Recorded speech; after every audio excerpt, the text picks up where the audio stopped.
Welcome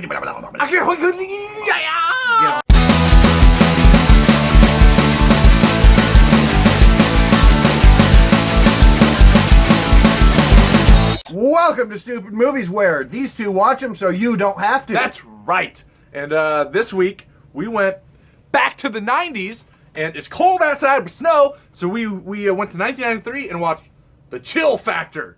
This was also called originally Demon Possessed. Which is a better name, but not for this movie. 1993. Yep. About 85 minutes to Yep. 90, give or take, depending where you look. And rated R. This was directed by Christopher Webster. Yep. And starred some folks. Don Laurie. Is that what that says? Yeah. Why don't you read it? Who starred in this movie? This had Don Laurie, as in Don, D-A-W-N, girl. Yep. And Adam Kajenyas. That says Adam? Or Aaron. This movie had people in it that we've never heard of. Probably never been in anything else. We went snowboarding, or we went snowmobiling, and what did we can't do that, but what happened when we did? We ran into a tree and died.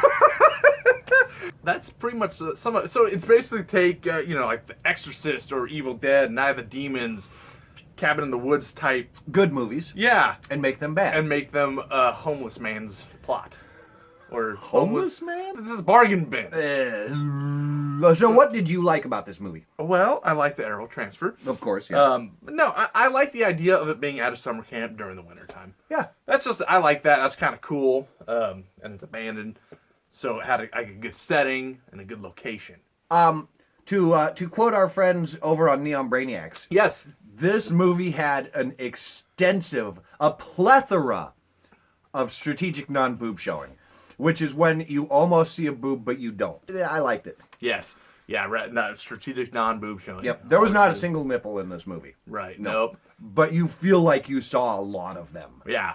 And we don't take credit for that, just to clarify. That's Neon Brainiacs. That was Neon Brainiacs. It had a little bit of blood and gore. Very minute.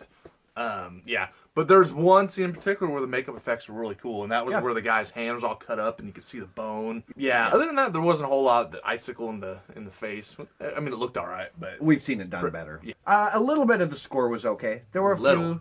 There was one song in particular which was like a twisted version of Three Blind Mice. Yeah. I like that. That was cool. I didn't like that it went on for 10 minutes, but it was fun. Yeah, some of it was kind of cool. They kind of used some of the older 80s type sounds, early 90s kind of score, but then they had weird music. So we're 90s kids, obviously. We're Flintstones kids. Born in the early 80s, kids through the 90s. Yeah, so, and this obviously coming from 93 had a strong 90s vibe. I don't know how to explain that, because you look at it, you could tell instantly it was in the 90s. Just like in the 80s, you could tell it's an 80s movie. This was a kind of a thin line between the two, but it definitely felt early 90s. I like the POV shots. It was an Evil Dead throwback for me, where they had like the camera was on the front of the snowmobile going through, and that was really cool. I like that. I thought it was cool, and it felt like I was on the snowmobile. Yeah. I've never snowmobiled before. Snowmobiled? Mobiled. Yeah. So I've never been mobile on a snow machine. You do definitely feel like you're on a snowmobile in this. It's like wee. I really like the Ouija board in this one. I have never seen a Ouija board designed like this before. No, totally non-traditional. It was like a circle and and it had a spinner in the middle, and you didn't actually do anything. It just went on its own. And I like that. Yeah, and it had an eyeball. Big old eyeball. Yeah, looking at you. It looked cool. So that's what we liked about this. I'll let you start. What did we not like about this 1993 thing? We did not like the movie. I didn't like the plot. I didn't like the story. It wasn't engaging at all. I didn't like the characters, and I didn't like the actors. Yeah. I kind of got sick of the snowmobile. Yeah, there was way too much snowmobile in this movie. Way too much driving on them things. Yeah. It's like, come on, get to the point. It was slow and boring. Yes, it was. The pacing was, there wasn't any. There was no pacing. There was a lot of times where nothing was happening. I mean, the first half of the movie, almost nothing happened, aside from the guy hitting the tree, and that set up the rest of the movie. And it's like, come on. Too much talking again. Yap, yap, and horrible dialogue. It's like awful insults. I mean, not I get it. But. Speaking of the dialogue, we need to give a special dislike to the narration. Oh my gosh. Yeah, it's narrated by one of the main characters. I know! So there's some kills in the movie. People die, I think. But it's pretty lackluster, and it's off screen. I think all of them pretty much, except for the icicle kill maybe. Yeah. And the guy at the end, but it's pretty much all off screen. There's a few that have potential, like the ceiling fan kill. That would have been cool. Would have been awesome, but damn it, would not execute it well. It was off screen, and you get the idea of what happened, but you want to see it. Yeah. Same with some other, like the guy in the barbed wire. That would have been cool to see. That would have more been of. awesome, but the no. chick getting hung. Yeah. I mean, lots of potential here that it just failed to do anything with. I had a big problem with all of the incest in this movie. Oh, incest vibes, Yeah. right? Like, they don't ever come straight out and be like, oh, this brother's boning his sister. But, like, he was touching her butt, yeah. and then later he threatened to stick something up her butt, and then later on when he was fucking his girlfriend, he was thinking of his sister naked with more strategic non-boob showing. Yeah. It was, no. Don't ever put incest in your movie. So with all of that in mind, Rob, what are your final thoughts? Tell us what you think and give us a score, and Okay. I'll let you go first. All right. It was your movie. It was my movie. All right. It is your movie. It is my movie. I do own it. So it's one I've been wanting to see. I've seen it in the horror community before. I've never really heard good things about it. Haven't really heard like really bad things about it though either. So I didn't know a lot about it. But I was like, oh, it's an Arrow release. I love Arrow, so I'll pick up a lot of what they have. And the artwork intrigued me, so finally decided to watch it. Overall, not very amusing, not entertaining, no excitement. Had a lot of potential in, slasher, supernatural tropes, cabin and summer camp, all this stuff that could be really cool that we've seen done better, just ultimately failed to do. Yes. It wasn't fun, lack of gore, off-screen kills, pissed me so off. But that being said, for whatever reason, the atmosphere and the tone of it, I liked it, something about it. So it's not the worst thing I've ever seen. I wouldn't necessarily recommend it, but it was definitely below average. Oh, yeah. But I'm gonna go 3 out of 8, just because I did have a little bit of amusement coming from it, probably from watching with you. But so That could be. I'm going 3 out of 8 on this one. Okay, fair enough.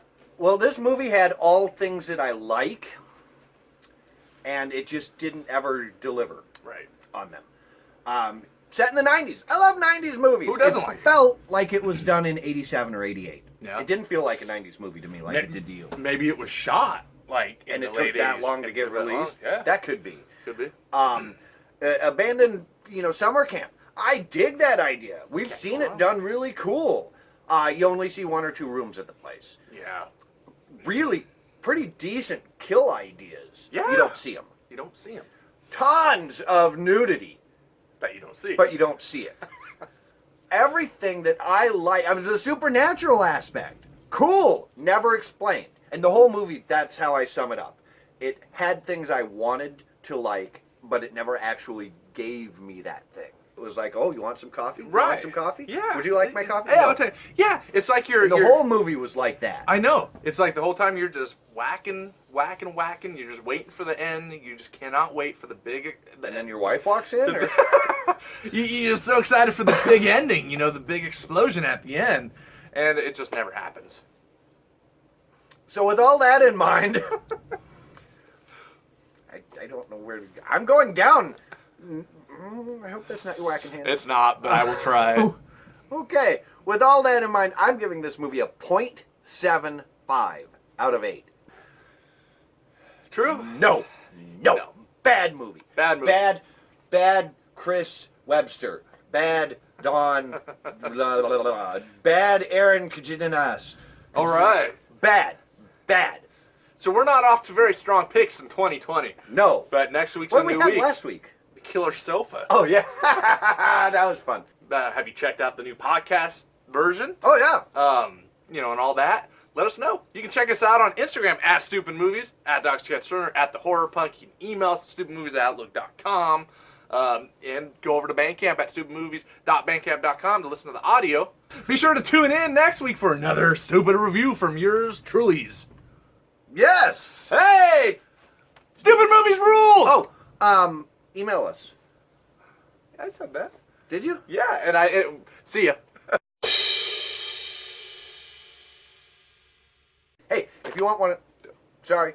Hey, if you want one of these awesome shirts... That was a horrible way to do it. Hey, if you want one of these awesome shirts, let us know. We can get one printed and mailed to you. Yeah, we can.